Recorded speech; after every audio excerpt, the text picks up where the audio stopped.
ಬೆಂಗಳೂರು ಕಾಲ್ತುಳಿತ ಪ್ರಕರಣದ ವಿಚಾರಣೆ ಹೈಕೋರ್ಟ್ನಲ್ಲಿ ಪಿಐಎಲ್ ವಿಚಾರಣೆ. ಈವರೆಗೆ 5 ವಕೀಲರಿಂದ ಪಿಐಎಲ್ ಅರ್ಜಿಯನ್ನು ಸಲ್ಲಿಸಲಾಗಿದೆ. ಹೈಕೋರ್ಟ್ನಲ್ಲಿ ಪಿಐಎಲ್ ವಿಚಾರಣೆ ಈಗ ಆರಂಭ ಆಗಿರೋದು. ಈವರೆಗೆ 5 ವಕೀಲರು ಪಿಐಎಲ್ ಅರ್ಜಿ ಸಲ್ಲಿಸಿದ್ದಾರೆ. ಸರ್ಕಾರದ ಪರ ಎಜಿ ಶಶಿಕಿರಣ್ ಶೆಟ್ಟಿ ವಾದವನ್ನು ಮಂಡನೆ ಮಾಡ್ತಾ ಇದ್ದಾರೆ. ಬೆಂಗಳೂರಿನ ಚಿನ್ನಸ್ವಾಮಿ ಕ್ರೀಡಾಂಗಣದ ಮುಂಭಾಗ ಕಾಲ್ತುಳಿತ ಆಗುತ್ತೆ. ಕಾಲ್ತುಳಿತದಲ್ಲಿ 10 ರಿಂದ 11 ಜೀವಗಳು ಬಲಿಯಾಗ್ತವೆ. ಕಾರಣ ಏನು? ಇದರ ಹೊಣೆಯನ್ನ ಯಾರು ಹೊರ್ತಾರೆ? ಸರ್ಕಾರದ ಜವಾಬ್ದಾರಿನ, ಪೊಲೀಸ್ ಇಲಾಖೆ ಹೊರುತ್ತಾ? ಯಾರ ತಪ್ಪು ಈ ಒಂದು ವಿಚಾರದಲ್ಲಿ? ಇದರ ಬಗ್ಗೆನೇ ಈಗ ಪಿಐಎಲ್ ಅರ್ಜಿ ಸಲ್ಲಿಸಲಾಗಿದೆ. ಜೊತೆಗೆ ವಿಚಾರಣೆ ಕೂಡ ಆರಂಭ ಆಗಿದೆ ಕೋರ್ಟ್ನಲ್ಲಿ. ಸರ್ಕಾರದ ಪರ ಎಜೆ ಶಶಿಕಿರಣ್ ಶೆಟ್ಟಿ ವಾದವನ್ನ ಮಂಡಿಸ್ತಾ ಇದ್ದಾರೆ. 18 ವರ್ಷದ ಕನಸು ನನಸಾದ ಸಂಭ್ರಮದಲ್ಲಿದ್ದಂತ ಆರ್ಸಿಬಿ ಅಭಿಮಾನಿಗಳಿಗೆ 18 ಗಂಟೆಯೂ ಕೂಡ ಸಂಭ್ರಮಾಚರಣೆ ಮಾಡುವುದಕ್ಕಾಗಲಿಲ್ಲ. 11 ಜನ ಬಲಿಯಾದರು. ಬೆಂಗಳೂರಿನ ಚಿನ್ನಸ್ವಾಮಿ ಕ್ರೀಡಾಂಗಣದ ಮುಂಭಾಗ ಕಾಲ್ತುಳಿತ. ಕ್ರಿಕೆಟ್ನ ಇತಿಹಾಸದಲ್ಲೇ ಕರಾಳ ಘಟನೆ ಇದು. ಯಾವತ್ತೂ ಕೂಡ ಇಂಥ ಘಟನೆ ನಡೆದಿರಲಿಲ್ಲ. ಯಾವತ್ತೂ ಕೂಡ ಭಾರತ ವಿಶ್ವಕಪ್ ಗೆದ್ರೂ ಕೂಡ ಇಂಥ ಘಟನೆ ಆಗಿರಲಿಲ್ಲ ಭಾರತದಲ್ಲಿ. ಆದರೆ ಆರ್ಸಿಬಿ ಕಪ್ ಗೆದ್ದಿದ್ದರ ಪರಿಣಾಮ ದೊಡ್ಡ ಕಾರ್ಯಕ್ರಮವೊಂದನ್ನು ಹಮ್ಮಿಕೊಳ್ಳಲಾಗಿತ್ತು ವಿಧಾನಸೌಧದ ಮುಂಭಾಗ ಮತ್ತು ಎಂ ಚಿನ್ನಸ್ವಾಮಿ ಕ್ರೀಡಾಂಗಣದ ಒಳಗಡೆ. ಫ್ರೀ ಟಿಕೆಟ್ ಅಂದಿದ್ದೇ ತಡ. ಎಲ್ಲೆಲ್ಲಿಂದಾನೋ ಆರ್ಸಿಬಿ ಅಭಿಮಾನಿಗಳು ಬಂದುಬಿಟ್ರು. ಒಳಗಡೆ ಗೇಟ್ ತೆಗೆಯೋದೇ ತಡ, ಒಳಗಡೆ ನುಗ್ಗೋದಕ್ಕೆ ಶುರು ಮಾಡಿಬಿಡ್ತಾರೆ. ಕಾಲಲ್ಲಿ ಯಾರೆಲ್ಲ ಸಿಗ್ತಾರೋ ತುಳ್ಕೊಂಡು ಅವ್ರ ಮೇಲೆ ಹೆಜ್ಜೆ ಇಟ್ಕೊಂಡು ಓಡೋಗೋದಕ್ಕೆ ಶುರು ಮಾಡ್ತಾರೆ. ಒಳಗಡೆ ಕೆಳಗಡೆ ಬಿದ್ದವರು ಅಲ್ಲೇ ಸಾಯ್ತಾರೆ. ಎಷ್ಟೋ ಜನ ಒದ್ದಾಡ್ತಾ ಇರ್ತಾರೆ. 1643 ಸಿಬ್ಬಂದಿಯನ್ನ ಭದ್ರತೆಗೋಸ್ಕರ ನಿಯೋಜನೆ ಮಾಡಲಾಗಿತ್ತಂತೆ. ಅಲ್ಲಿ ಬಂದಿದ್ದು ಅದು ಎಕ್ಸಾಕ್ಟ್ ಆಗಿ ಎಷ್ಟು ಜನ ಬಂದಿದ್ರು ಅಂತ ಗೊತ್ತಾಗ್ತಾ ಇಲ್ಲ. ಆದರೆ ಕಣ್ಣು ಹಾಯಿಸಿದಷ್ಟು ಆರ್ಸಿಬಿ ಅಭಿಮಾನಿಗಳಂತೂ ಕಾಯಿಸ್ತಾ ಇದ್ರು. ಎಲ್ಲಿಂದ ಅಂತ ಅಂದರೆ ವಿಧಾನಸೌಧದ ಮುಂದೆಯಿಂದ, ವಿಧಾನಸೌಧದ ಮುಂಭಾಗದಿಂದ ಕ್ರೀಡಾಂಗಣದವರೆಗೂ ಕೂಡ ಕಣ್ಣು ಹಾಯಿಸಿದಷ್ಟು ಜನ ಕಾಣಿಸ್ತಾ ಇದ್ರು. ಅಲ್ಲಿಗೆ ಅವರನ್ನ ನೋಡ್ಕೊಳ್ಳೋದಕ್ಕೆ ಅಂತ ಹೇಳಿ ಎಷ್ಟು ಜನ ಪೊಲೀಸರನ್ನ ನಿಯೋಜನೆ ಮಾಡಲಾಗಿತ್ತು? 1600. ಸಾಲ್ತಾರಾ? ಇದು ಭದ್ರತೆನಾ? ಇದು 1643 ಪೊಲೀಸ್ ಸಿಬ್ಬಂದಿಯನ್ನ ನೇಮಕ ಮಾಡಲಾಗಿತ್ತಂತೆ. ಸಿಎಂ ಸಿದ್ದರಾಮಯ್ಯನವರು ಹೇಳ್ತಾರೆ, ಇದರಲ್ಲಿ ಸರ್ಕಾರದ್ದೇನೂ ತಪ್ಪಿಲ್ಲ, KSCAದೇ ತಪ್ಪು, ಕರ್ನಾಟಕ ಕ್ರಿಕೆಟ್ ಬೋರ್ಡ್ದೇ ತಪ್ಪು ಅಂತ ಹೇಳಿ. ದುರಂತದಲ್ಲಿ 5 ಜನ ಮಹಿಳೆಯರು, 6 ಜನ ಪುರುಷರು ಮೃತಪಟ್ಟಿದ್ದಾರೆ. ಅಂದರೆ ಒಟ್ಟಾರೆಯಾಗಿ 11 ಜನ. ಹೊಟ್ಟೆ ಉರಿಯುತ್ತೆ ಈ ಘಟನೆ ನೋಡಿದಾಗ. ಸಂಭ್ರಮ, ಎಲ್ಲ ಕಡೆ ಹಬ್ಬದ ವಾತಾವರಣ. ಏಕಾಏಕಿಯಾಗಿ ಸಾವು ನೋವುಗಳ ಸುದ್ದಿ. ಯಾರೂ ಕೂಡ ಊಹೆಯನ್ನು ಮಾಡಿರಲಿಲ್ಲ. ಊಹೆಯನ್ನು ಕೂಡ ಮಾಡಿರದಂಥ ವಿಚಾರ ಇದು. ಮೊನ್ನೆ ರಾತ್ರಿ 11:30ಕ್ಕೆ ನಮ್ಮ ಆರ್ಸಿಬಿ ಕಪ್ ಎತ್ತಿ ಹಿಡಿಯುತ್ತೆ. ನಿನ್ನೆ ರಾತ್ರಿ 11:30 ಒಳಗಾಗಿ, ಅಂದರೆ 24 ಗಂಟೆ ಒಳಗಡೆನೆ ನಡೆಯಬಾರದಂಥ ಘಟನೆ ನಡೆದು ಹೋಗ್ಬಿಡ್ತು ಬೆಂಗಳೂರಿನಲ್ಲಿ. 18 ವರ್ಷಗಳಿಂದ ಯಾವುದಕ್ಕೋಸ್ಕರ ಕಾಯ್ತಾ ಇದ್ವೋ ಅದು ಸಿಕ್ಕಾದ ನಂತರ ಹೆಂಗೆ ಇಡೀ ತಿಂಗಳಾನ್ಗಟ್ಲೆ ಹಬ್ಬ ಮಾಡ್ತಾರೆ ಆರ್ಸಿಬಿ ಅಭಿಮಾನಿಗಳು ಅಂತೆಲ್ಲ ಅಂದ್ಕೊಂಡಿದ್ರು ಎಲ್ಲರೂ. ಈ ಘಟನೆ ಇದೆಯಲ್ಲ, ಈ ಘಟನೆ ಕಪ್ ಗೆದ್ದಿದ್ದನ್ನು ಮರೆಸ್ಬಿಡ್ತು. ಆರ್ಸಿಬಿ 18 ವರ್ಷದ ನಂತರ ಕಪ್ ಗೆದ್ದಿದ್ದನ್ನು ಮರೆಸ್ಬಿಡ್ತು ಈ ಘಟನೆ. 5 ಜನ ಮಹಿಳೆಯರು, 6 ಜನ ಪುರುಷರು ಮೃತಪಟ್ಟಿದ್ದಾರೆ. ಎಷ್ಟೋ ಜನ ಬದುಕ್ಬಿಟ್ಟವಲ್ಲ ಅಪ್ಪ ನಾವು ಅಂತ ಹೇಳಿ ಅಳ್ತಾ ಇದ್ದಾರೆ ಇನ್ನೂ ಕೂಡ. ಅಂದರೆ ಅಷ್ಟು ಭಯ ಆಗಿತ್ತಂತೆ, ಎಲ್ಲಿ ಏನಾಗ್ಬಿಡುತ್ತೋ ನಮಗೆ ಅಂತ ಹೇಳಿ.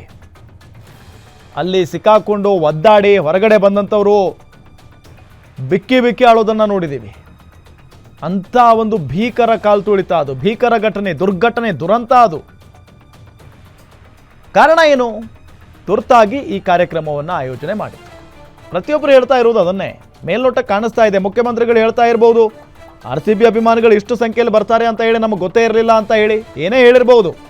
ಗೊತ್ತಿದೆ ಮುಖ್ಯಮಂತ್ರಿಗಳಿಗೂ ಎಷ್ಟು ಜನ ಬರ್ತಾರೆ ಅಂತ ಹೇಳಿ ಮುಖ್ಯಮಂತ್ರಿಗಳಿಗೆ ಭಾಳ ಚೆನ್ನಾಗಿ ಗೊತ್ತಿರುತ್ತೆ. ಪೊಲೀಸ್ ಇಲಾಖೆ ಇದಕ್ಕೆ ರೆಡಿ ಇದೆಯಾ, ಭದ್ರತೆಯನ್ನು ಒದಗಿಸುವುದಕ್ಕೆ ಪೊಲೀಸ್ ಇಲಾಖೆ ರೆಡಿ ಇದೆಯಾ, ಎಲ್ಲವನ್ನು ಕೇಳ್ಕೋಬೇಕಲ್ಲ ಸರ್ಕಾರ. ಇಷ್ಟೆಲ್ಲ ಆದಮೇಲೆ ಸರ್ಕಾರ ಏನು ಜವಾಬ್ದಾರಿ ಇತ್ತು ಅದನ್ನು ಸರಿಯಾಗಿ ನೋಡ್ಕೊಂಡಿದೆ, ಆದರೆ KSEAನವ್ರದ್ದೇ ತಪ್ಪು ಅಂತ ಹೇಳಿ KSEA ಮೇಲೆ ಹಾಕಿಬಿಟ್ರು CM ಸಾಹೇಬರು. ಯಾರನ್ನು ಕೇಳೋದು ಸ್ವಾಮಿ? ಹಾಗಾದರೆ ಮಕ್ಕಳನ್ನು ಕಳ್ಕೊಂಡಿದಾರಲ್ಲ, ತಂದೆ ತಾಯಿಗಳ ಗೋಳು ಯಾರಿಗೆ ಕೇಳುತ್ತೆ? ಒಬ್ಬ ತಂದೆ ಅಳ್ತಾ ಇರೋದನ್ನು ನೋಡಿದ್ವಿ, ಹೊಟ್ಟೆ ಉರಿದೋಯ್ತು. ಒಬ್ಬನೇ ಮಗ ಸರ್, ಬಂಗಾರದಂಗೆ ಸಾಕಿದ್ದೆ ನಾನು ಅವನನ್ನ. ಕ್ರಿಕೆಟ್ ಅಂತ ಅಂದರೆ ಹುಚ್ಚು, ವಿರಾಟ್ ಕೊಹ್ಲಿ ಅಂತ ಅಂದರೆ ದೊಡ್ಡ ಹುಚ್ಚು ಅವನಿಗೆ. ಹೋಗಿ ಬರ್ತೀನಿ ಅಪ್ಪ ಅಂತ ಹೇಳಿದವನು ಇವತ್ತು ಸತ್ತು ಹೋಗಿದ್ದಾನೆ. ನನ್ನ ಮಗನ್ ತಂದು ಕೊಡ್ತೀರಾ ನೀವು ಅಂತ ಹೇಳಿ ಆ ತಂದೆ ಗೋಗರಿತಾ ಇದ್ರು. ಯಾರು ಉತ್ತರ ಕೊಡ್ತಾರ ತಂದೆಗೀಗ? ಹಾಸನ, ಚಿಕ್ಕಬಳ್ಳಾಪುರ ಎಲ್ಲ ಕಡೆಯಿಂದಾನು ಫ್ಯಾನ್ಸ್ ಬಂದಿದ್ರು. 2.5 ಲಕ್ಷ ಜನ ಬಂದಿದ್ರಂತೆ ನೋಡಿ. ರಾಜ್ಯದ ಬೇರೆ ಬೇರೆ ಜಿಲ್ಲೆಗಳಿಂದ ಅಭಿಮಾನಿಗಳು ಬಂದಿದ್ರು. ಘಟನೆಯಲ್ಲಿ 56 ಮಂದಿ ಗಾಯಗೊಂಡಿದ್ರು. ತುಮಕೂರು, ಯಾದಗಿರಿ, ಮಂಡ್ಯ, ಕೋಲಾರ, ಹಾಸನ, ಚಿಕ್ಕಬಳ್ಳಾಪುರ ಸೇರಿದಂತೆ ಹಲವೆಡೆಯಿಂದ ಅಭಿಮಾನಿಗಳು ಬಂದಿದ್ರು. ನಾನು ಕೇಳ್ಪಟ್ಟಂಗೆ ನನಗೆ ಗೊತ್ತಿರೋರೆ ಉತ್ತರ ಕರ್ನಾಟಕ ಭಾಗದಿಂದ ಸಾಕಷ್ಟು ಸಂಖ್ಯೆಯಲ್ಲಿ ಫ್ಯಾನ್ಸ್ ಬಂದಿದ್ರು. ನನಗೆ ಪರಿಚಯ ಇರೋರೆ. ನಾವು ಬದುಕು ಬಂದಿದ್ದೇ ಹೆಚ್ಚು ಅಂತ ಹೇಳ್ತಾ ಇದ್ರು. ಬದುಕು ಬಂದಿದ್ದೇ ಹೆಚ್ಚು. ಏನು ವ್ಯವಸ್ಥೆ ಮಾಡಿದ್ರು? ಏನೇನು ಇಲ್ವಂತೆ. ಅಷ್ಟು ಜನರನ್ನ ಕಂಟ್ರೋಲ್ ಮಾಡೋದಕ್ಕೆ 100 ಜನ ಪೊಲೀಸರಿಗೆ ಸಾಧ್ಯ ಆಗುತ್ತಾ? ಲಕ್ಷಾಂತರ ಜನ ಫ್ಯಾನ್ಸ್ನ ಕಂಟ್ರೋಲ್ ಮಾಡೋದಕ್ಕೆ?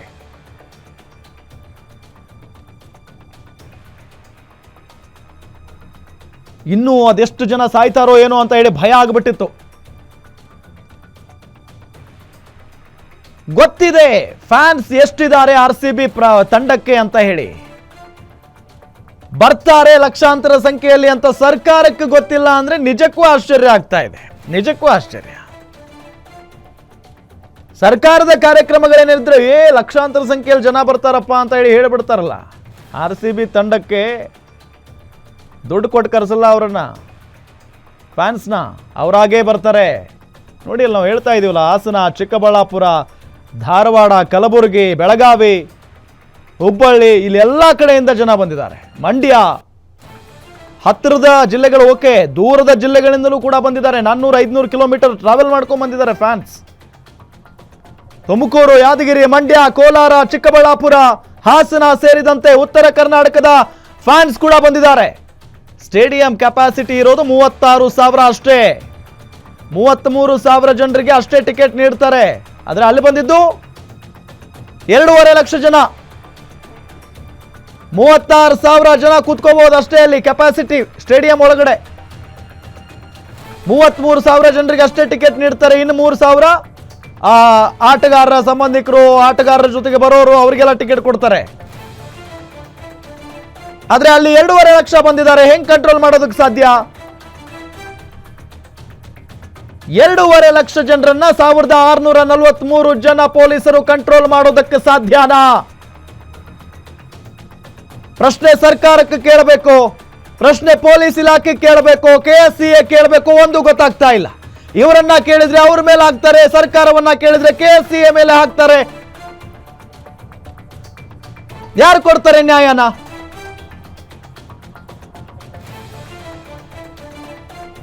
ಸತ್ತೋಗಿರುವಂತಹ ಜೀವಗಳಿಗೆ ಬೆಲೆನೇ ಇಲ್ವಾ? ಹಾಗಾದ್ರೆ ಭದ್ರತೆಯ ಲೋಪ ಅಷ್ಟೇ,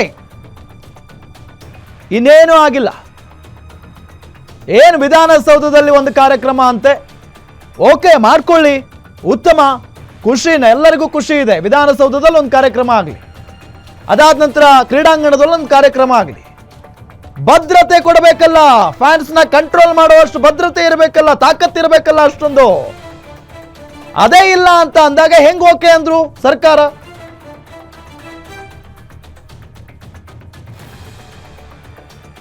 ಯಾಕೆ ಇಂಟೆಲಿಜೆನ್ಸ್ ಹೇಳಿರ್ಲಿಲ್ವಾ ಹಾಗಾದ್ರೆ?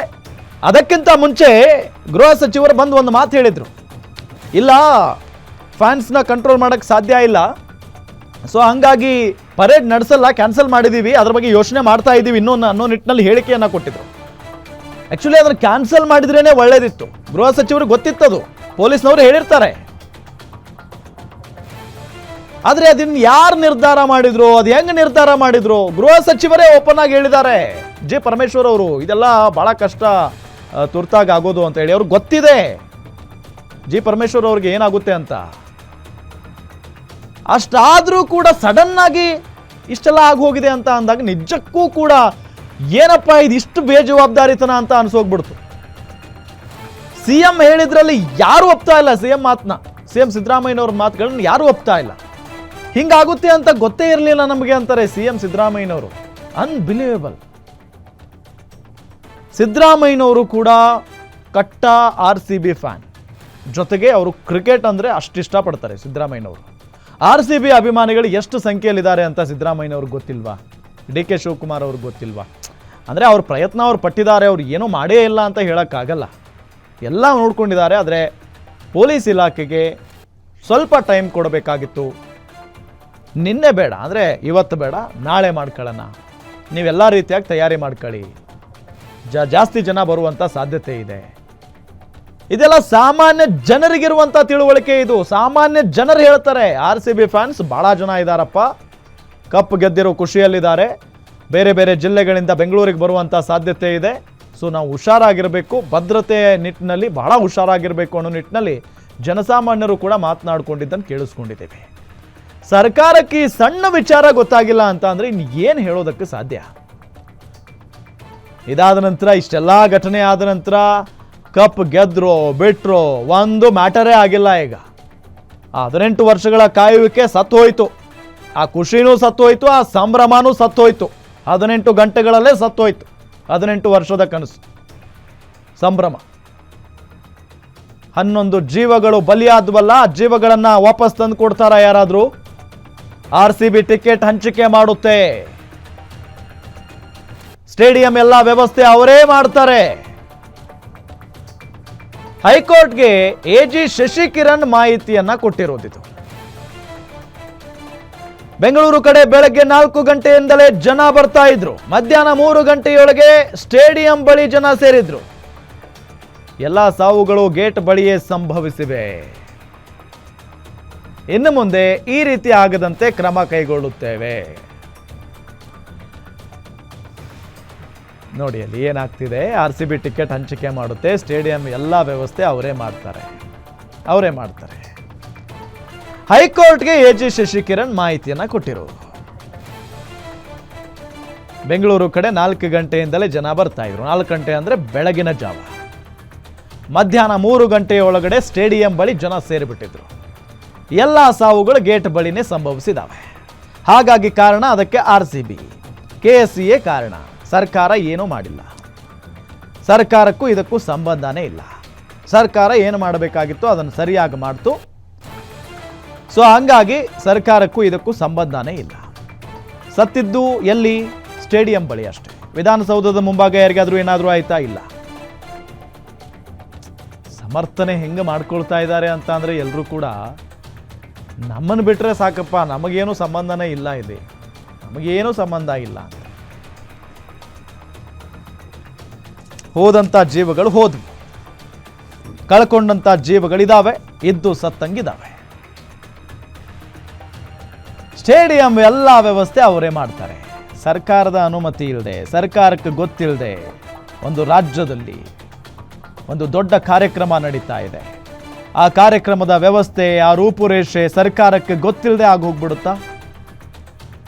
ಸ್ಟೇಡಿಯಮ್ಮು ಬೆಂಗಳೂರು ಬಿಟ್ಟು ಹೊರಗಡೆ ಇದೆಯಾ ಅಥವಾ ಕರ್ನಾಟಕ ಬಿಟ್ಟು ಆಚೆ ಇದೆಯಾ?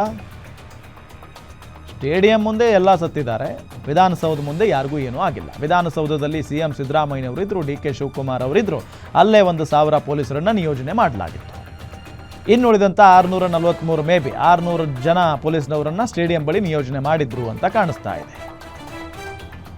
ಇನ್ನು ಎಲ್ಲಿ ಕಂಟ್ರೋಲ್ ಮಾಡೋದಕ್ಕೆ ಸಾಧ್ಯ ಆಗುತ್ತೆ? ಅಲ್ಲಿ ಅತಿ ಹೆಚ್ಚು ಪೊಲೀಸರನ್ನ ನಿಯೋಜನೆ ಮಾಡಿದ್ದಾರೆ. ಆ್ಯಕ್ಚುಲಿ ವಿಧಾನಸೌಧದ ಮುಂಭಾಗ ಕಡಿಮೆ ಇದ್ರು ಫ್ಯಾನ್ಸ್. ಯಾಕೆ ಅವರು ಸ್ಟೇಡಿಯಂ ಮುಂದೆ ಬಂದಿದ್ರು ಅಂತ ಅಂದರೆ, ಸ್ಟೇಡಿಯಂ ಒಳಗಡೆ ಸಂಜೆ ನಡೆಯುವಂಥ ಕಾರ್ಯಕ್ರಮವನ್ನು ಕಣ್ತುಂಬಿಕೊಳ್ಳಬೇಕು ಅಂತ ಹೇಳಿ ಎಲ್ಲ ಫ್ಯಾನ್ಸ್ ಕೂಡ ಸ್ಟೇಡಿಯಂ ಬಳಿ ಬಂದಿದ್ರು. ಇನ್ನೇನು ಗೇಟ್ ಓಪನ್ ಮಾಡಿಬಿಟ್ಟಿದ್ದಾರೆ, ಒಳಗಡೆ ನುಗ್ಗು ಬಿಟ್ಟಿದ್ದಾರೆ. 21 ಗೇಟ್ಗಳಿದ್ದಾವೆ ಚಿನ್ನಸ್ವಾಮಿ ಸ್ಟೇಡಿಯಂನಲ್ಲಿ. ಗೇಟ್ಗಳನ್ನು ಓಪನ್ ಮಾಡಿದ ತಕ್ಷಣ ಹೋಗಿದ್ದಾರೆ, ಒಳಗಡೆ ಹೋಗಿದ್ದಾರೆ. ಇನ್ನೇನಾಗುತ್ತೆ? ಚಿನ್ನಸ್ವಾಮಿ ಸ್ಟೇಡಿಯಂನಲ್ಲಿ ಎಷ್ಟು ಗೇಟ್ ಇವೆ, ಎಷ್ಟು ತೆರೆದಿತ್ತು ಅಂತ ಹೇಳಿ ನ್ಯಾಯಮೂರ್ತಿಗಳು ಪ್ರಶ್ನೆ ಮಾಡ್ತಾರೆ. ಚಿನ್ನಸ್ವಾಮಿ ಸ್ಟೇಡಿಯಂನಲ್ಲಿ 21 ಗೇಟ್ಗಳಿದ್ದಾವೆ ಅಂತ ಹೇಳಿ AG ಹೇಳ್ತಾರೆ. ಸರ್ಕಾರ ನಿರೀಕ್ಷೆ ಮಾಡಿದ್ದಕ್ಕಿಂತ ಜನ ಹೆಚ್ಚು ಬಂದಿದ್ರು. 2 ಲಕ್ಷ ಜನ ಸ್ಟೇಡಿಯಂ ಸುತ್ತಲೇ ಇದ್ರು. ನೋಡಿ, ಚಿನ್ನಸ್ವಾಮಿ ಸ್ಟೇಡಿಯಂನಲ್ಲಿ ಎಷ್ಟು ಗೇಟ್ ಇವೆ, ಎಷ್ಟು ತೆರೆದಿತ್ತು ಅಂತ ಹೇಳಿ ನ್ಯಾಯಮೂರ್ತಿಗಳು ಕೇಳಿದಾಗ ಚಿನ್ನಸ್ವಾಮಿ ಸ್ಟೇಡಿಯಂನಲ್ಲಿ 21 ಗೇಟ್ಗಳಿದ್ದಾವೆ ಸ್ವಾಮಿ ಮಹಾಪ್ರಭು ಅಂತ ಹೇಳ್ತಾರೆ. AG, ಸರ್ಕಾರ ನಿರೀಕ್ಷೆ ಮಾಡಿದ್ದಕ್ಕಿಂತ ಜನ ಹೆಚ್ಚು ಬಂದಿದ್ರು. 2 ಲಕ್ಷ ಜನ ಸ್ಟೇಡಿಯಂ ಸುತ್ತಲೇ ಇದ್ರು. ಗೊತ್ತಿತ್ತಲ್ವಾ? ಸರ್ಕಾರಕ್ಕೆ ಗೊತ್ತಿಲ್ಲದೆ ನಡೆಯುತ್ತಾ ಇದೆಯಲ್ಲ. ಬೆಂಗಳೂರು ಜಿಲ್ಲಾ ಉಸ್ತುವಾರಿ ಸಚಿವರು ಪರಿಶೀಲನೆ ಮಾಡ್ತಾ ಇದ್ರು. ಎಸ್, ಈ ದೃಶ್ಯವನ್ನು ನಿಮ್ಗೆ ತೋರಿಸ್ತಾ ಇದೀವಿ ನಾವು. ಆರ್ ಅಶೋಕ್ ಅವರು, ಛಲವಾದಿ ನಾರಾಯಣ ಸ್ವಾಮಿ ಅವರು ಇದ್ದಾರಲ್ಲ, ಅವರ ಮಧ್ಯದಲ್ಲಿ ಒಬ್ಬರು ನಿಂತ್ಕೊಂಡಿದ್ದಾರೆ ನೋಡಿ. ಅವ್ರ ಮಗನನ್ನ ಕಳ್ಕೊಂಡಿದ್ದಾರೆ. ಒಬ್ಬನೇ ಮಗ ಅಂತೆ. ಬಂಗಾರದಂಗೆ ಸಾಕಿದ್ದೆ ಸರ್, ನಾನು ನನ್ನ ಮಗನ ಬಂಗಾರದಂಗೆ ನೋಡ್ಕೊಂಡಿದ್ದೆ. ಅವನು ಕ್ರಿಕೆಟ್ ಅಂದರೆ ಹುಚ್ಚು ಅವನಿಗೆ. RCB ಅಂತ ಅಂದರೆ ದೊಡ್ಡ ಹುಚ್ಚು ಅವನಿಗೆ. ನನ್ನ ಮಗನ್ನ ನನಗೆ ಕೊಟ್ಟು ಬಿಡಿ, ಕಳ್ಕೊಂಡ್ಬಿಟ್ಟಿದ್ದೀನಿ, ಕೊಂದಾಕ್ಬಿಟ್ಟಿದ್ರಿ ಎಲ್ಲರೂ ಸೇರಿ ನನ್ನ ಮಗನ್ನ. ಇನ್ನೇನೂ ಬೇಡ ನನಗೆ, ಮಗನ್ನ ಮೃತದೇಹವನ್ನು ಕೊಟ್ಟುಬಿಡಿ ಸಾಕು ಅಂತ ಹೇಳಿ ಆ ತಂದೆ ಗೋಳಾಡ್ತಾ ಇದ್ರು. ಅವ್ರ ಗೋಳಾಟವನ್ನು ನೋಡಿದರೆ ನಿಮಗೆಲ್ಲ ಕಣ್ಣಲ್ಲಿ ನೀರು ಬಂದ್ಬಿಡುತ್ತೆ, ಹಂಗಿದೆ ಅದು. ನೋಡಿ, ಅಲ್ಲಿ ತಾಯಿ ಮಗನನ್ನು ಕಳ್ಕೊಂಡಂಥ ತಾಯಿ ನೋಡಿ, ಮಕ್ಕಳನ್ನು ಕಳ್ಕೊಂಡಂಥ ತಾಯಿಯ ಆಕ್ರಂದನ ನೋಡಿ. ಇವಾಗ ಏನೇ ಸಮರ್ಥನೆಯನ್ನ ಮಾಡಬಹುದು ಇವರು. ಸರ್ಕಾರ ಊಹೆ ಮಾಡಿದ್ದಕ್ಕಿಂತ ಹೆಚ್ಚು ಫ್ಯಾನ್ಸ್ ಬಂದಿದ್ರು, ಹೆಚ್ಚು ಜನ ಸೇರಿದ್ರು, ಅದಕ್ಕೆ ಹಿಂಗಾಯ್ತು, ಏನೇ ಹೇಳಬಹುದು. ಈ ನೋವಿಗೆ ಏನು ಪರಿಹಾರ ಕೊಡ್ತೀರಿ, ಏನು ಉತ್ತರ ಕೊಡ್ತೀರಿ? AG ಶಶಿಕಿರಣ್ ವಾದಕ್ಕೆ ಅರ್ಜಿದಾರರ ಪರ ವಕೀಲರು ಪ್ರತಿವಾದವನ್ನ ಮಾಡ್ತಾ ಇದ್ದಾರೆ. ಸರ್ಕಾರದಿಂದ 4 ಸ್ಪಷ್ಟನೆ ಬೇಕಾಗಿದೆ. 1, ಕಾರ್ಯಕ್ರಮ ಮಾಡಿದ್ಯಾರು? ಎಕ್ಸಾಕ್ಟ್ಲಿ. 2, ಆಟಗಾರರು ಯಾವ ದೇಶಕ್ಕೆ ಆಡಿದ್ದರು? 3, 2 ಕಡೆ ಪ್ರೋಗ್ರಾಂ ಮಾಡಲು ಹೇಳಿದ್ಯಾರು? AG ಶಶಿಕಿರಣ್ ವಾದಕ್ಕೆ ಅರ್ಜಿದಾರರ ಪರ ವಕೀಲರು ಪ್ರತಿವಾದವನ್ನ ಮಂಡನೆ ಮಾಡುವಾಗ 4 ಸ್ಪಷ್ಟನೆ ನನಗೆ ಸರ್ಕಾರದಿಂದ ಬೇಕು ಅಂತ ಕೇಳಿದ್ದಾರೆ. ಏನು ಅಂತ ಅಂದ್ರೆ, 1, ಕಾರ್ಯಕ್ರಮ ಮಾಡಿದ್ಯಾರು? ಈ ಕಾರ್ಯಕ್ರಮವನ್ನ ಆಯೋಜನೆ ಮಾಡಿದ್ಯಾರು ಹೇಳಬೇಕು. ಅದಾದ ನಂತರ ಆಟಗಾರರು ಯಾವ ದೇಶಕ್ಕೆ ಆಡಿದ್ರು? 2 ಕಡೆ ಪ್ರೋಗ್ರಾಂ ಮಾಡೋದಕ್ಕೆ ಹೇಳಿದ್ಯಾರು? 2 ಕಡೆ ಅಂತ ಅಂದ್ರೆ, ಒಂದು ವಿಧಾನಸೌಧದಲ್ಲಿ ಕಾರ್ಯಕ್ರಮ ಅಂತೆ, ಮತ್ತೊಂದು ಕಡೆ ಎಂ ಚಿನ್ನಸ್ವಾಮಿ ಕ್ರೀಡಾಂಗಣದಲ್ಲಿ ಕಾರ್ಯಕ್ರಮ ಅಂತೆ. 2 ಕಡೆ ಕಾರ್ಯಕ್ರಮವನ್ನ ಮಾಡೋದಕ್ಕೆ ಹೇಳಿದ್ಯಾರು? ಹಾಗಾದ್ರೆ ಯಾರು ಹೇಳ್ತಾರೆ? ಸರ್ಕಾರದ ಮೇಲೆ ಯಾರಾದ್ರೂ ಇದ್ದಾರಾ? ಸರ್ಕಾರವೇ ಹೇಳುತ್ತೆ.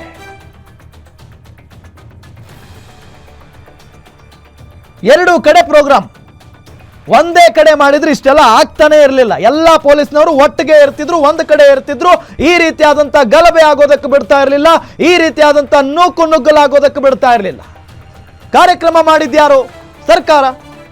ಯಾಕೆ ಸಿದ್ದರಾಮಯ್ಯನವರೇ ಟ್ವೀಟ್ ಮಾಡಿದ್ರಲ್ಲ, ವಿಧಾನಸೌಧದ ಮೆಟ್ಟಿಲುಗಳ ಮುಂದೆ ಅಂದ್ರೆ ವಿಧಾನಸೌಧದ ಮುಂಭಾಗ ಇರುವಂತ ಮೆಟ್ಟಿಲುಗಳ ಮೇಲೆ ನಮ್ಮ RCB ಆಟಗಾರರಿಗೆ ಸನ್ಮಾನವನ್ನ ಮಾಡ್ತೀವಿ, ಆದಷ್ಟು RCB ಅಭಿಮಾನಿಗಳು ಎಲ್ಲರೂ ಬಂದು ಈ ಕಾರ್ಯಕ್ರಮವನ್ನು ಯಶಸ್ವಿ ಮಾಡಿ ಕೊಡಬೇಕು ಅಂತ ಹೇಳಿ ಇದೇ ಮುಖ್ಯಮಂತ್ರಿ ಸಿದ್ದರಾಮಯ್ಯನವರೇ ಟ್ವೀಟ್ ಮಾಡಿದ್ದನ್ನ ನೋಡಿದೀವಲ್ಲ.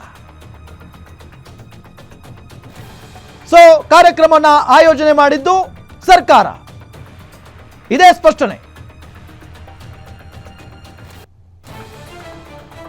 ಇನ್ನು ಎರಡು ಕಡೆ ಕಾರ್ಯಕ್ರಮ ಆಯೋಜನೆ ಮಾಡುವಂತ ಅವಶ್ಯಕತೆ ಏನಿತ್ತು ಅನ್ನೋದು ಬರುವಂತ ಪ್ರಶ್ನೆ. ಈಗ ವಿಧಾನಸೌಧದ ಮುಂಭಾಗ ಅವಘಡಗಳು ಸಂಭವಿಸಿಲ್ಲ ಅಂತ ಹೇಳಕ್ಕೆ ಆಗಲ್ಲ. ಅಲ್ಲೂ ಕೂಡ ಎಷ್ಟೋ ಜನ ಕಾಲಿಗೆ ಪೆಟ್ಟು ಮಾಡ್ಕೊಂಡ್ ಬಂದಿದ್ದಾರೆ, ಕೈಗೆ ಪೆಟ್ಟು ಮಾಡ್ಕೊಂಡ್ ಬಂದಿದ್ದಾರೆ, ನೂಕಾಟ ತಳ್ಳಾಟ ಆಗಿದೆ ವಿಧಾನಸೌಧದ ಮುಂಭಾಗವೂ ಕೂಡ. ಅಲ್ಲಿದ್ದಂತ ಒಂದಿಷ್ಟು ಗಿಡಗಳ ಮೇಲೆ ಹತ್ತಿ ಕೂತ್ಕೊಂಡಿದ್ರು ಪುಣ್ಯಾತ್ಮರು, ಹತ್ತಿ ಕೂತ್ಕೊಂಡಿದ್ರು. ಅವರನ್ನ ಇಳಿಸೋದಕ್ಕೆ ಅಲ್ಲಿ ಪೊಲೀಸ್ನವರೇ ಇರಲಿಲ್ಲ ರೀ. ಒಂದಿಷ್ಟು ವಿಡಿಯೋಗಳನ್ನ ನೋಡ್ಬಿಟ್ರೆ ಭಯ ಆಗೋಗ್ಬಿಡುತ್ತೆ.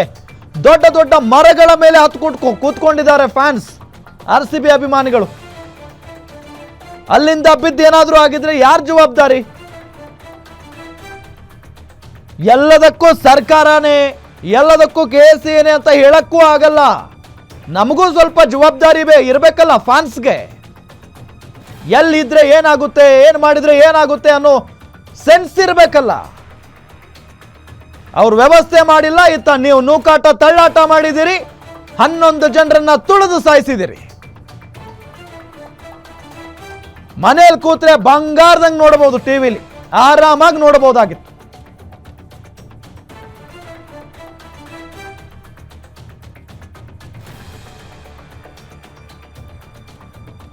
ಎಜಿ ಶಶಿಕಿರಣ್ ವಾದಕ್ಕೆ ಅರ್ಜಿದಾರರ ಪರ ವಕೀಲರು ಪ್ರತಿವಾದವನ್ನ ಮಾಡ್ತಾ ಇರೋದು. 4 ಸ್ಪಷ್ಟನೆಯನ್ನ ಕೇಳಿದ್ದಾರೆ, 4 ವಿಚಾರಗಳಿಗೆ. ಎಜಿ ಶಶಿಕಿರಣ್ ವಾದಕ್ಕೆ ಅರ್ಜಿದಾರರ ಪರ ವಕೀಲರು ಪ್ರತಿವಾದವನ್ನ ಮಂಡಿಸ್ತಾ ಇದ್ದಾರೆ. ಸರ್ಕಾರದಿಂದ 4 ಕ್ಲಾರಿಟಿ ಬೇಕಾಗಿದೆ. 2 ಕಡೆ ಸಮಾರಂಭ ಮಾಡಿದ್ದಾರೆ. ಮೆಡಿಕಲ್ ವ್ಯವಸ್ಥೆ ಇರಲೇ ಇಲ್ಲ. ಎಲ್ಲಿತ್ತು ಮೆಡಿಕಲ್ ವ್ಯವಸ್ಥೆ? ಅರ್ಜಿದಾರರ ಪರ ವಕೀಲರು ವಾದವನ್ನ ಮಂಡನೆ ಮಾಡ್ತಾ ಇರೋದಿಲ್ಲ. ಸೂಕ್ತ ತನಿಖೆಗೆ ಅರ್ಜಿದಾರ ಪರ ವಕೀಲರು ಮನವಿಯನ್ನ ಮಾಡಿಕೊಂಡಿದ್ದಾರೆ. 2 ಕಡೆ ಸಮಾರಂಭ ಮಾಡಿದ್ದಾರೆ, ವಿಧಾನಸೌಧದ ಮುಂಭಾಗ ಮತ್ತು ಎಂ ಚಿನ್ನಸ್ವಾಮಿ ಕ್ರೀಡಾಂಗಣದಲ್ಲಿ. ಮೆಡಿಕಲ್ ವ್ಯವಸ್ಥೆ ಇತ್ತಾ? ಒಂದು ಆಂಬ್ಯುಲೆನ್ಸ್ ಇತ್ತಾ? ಡಾಕ್ಟರ್ಗಳೇನಾದರೂ ಇದ್ರಾ? ಇಲ್ಲ, ಯಾರೂ ಇರಲಿಲ್ಲ, ಯಾರು ಇರಲಿಲ್ಲ. ಅರ್ಜಿದಾರರ ಪರ ವಕೀಲರು ವಾದವನ್ನು ಮಂಡನೆ ಮಾಡ್ತಾ ಇರೋದಿಲ್ಲ. ಸೂಕ್ತ ತನಿಖೆಗೆ ಅರ್ಜಿದಾರರ ಪರ ವಕೀಲರು ಮನವಿಯನ್ನ ಮಾಡಿಕೊಂಡಿದ್ದಾರೆ. ಇಲ್ಲ, ತನಿಖೆ ಆಗಬೇಕಿದ್ರ ಬಗ್ಗೆ. ಅಲ್ಲ, ಏನಂತ ತನಿಖೆ ಮಾಡ್ತಾರೆ ಅನ್ನೋದು ಗೊತ್ತಾಗಬೇಕಾಗಿದೆ. ಯಾವ ಥರ, ಯಾವ ರೀತಿಯಾಗಿ ತನಿಖೆ ಮಾಡ್ತಾರೆ ಅಂದರೆ ಇಲ್ಲಿ ಉದ್ದೇಶಪೂರ್ವಕವಾಗಿ ಏನಾದರೂ ಮಾಡಿದ್ರಾ? ಕೆಲವೊಂದಿಷ್ಟು ಕಿಡಿಗೇಡಿಗಳು ಬಂದು ಈ ರೀತಿಯಾಗಿ ಆಗುವಂತೆ ಏನಾದರೂ ಮಾಡಿದ್ರಾ ಉದ್ದೇಶಪೂರ್ವಕವಾಗಿ? ಹೀಗೆಲ್ಲ ಒಂದಿಷ್ಟು ಪ್ರಶ್ನೆಗಳು, ಅನುಮಾನಗಳು ಹುಟ್ಕೊಳ್ತಾ ಇದ್ದಾವೆ. ಈ ಘಟನೆನೇ ಹಂಗಿದೆ.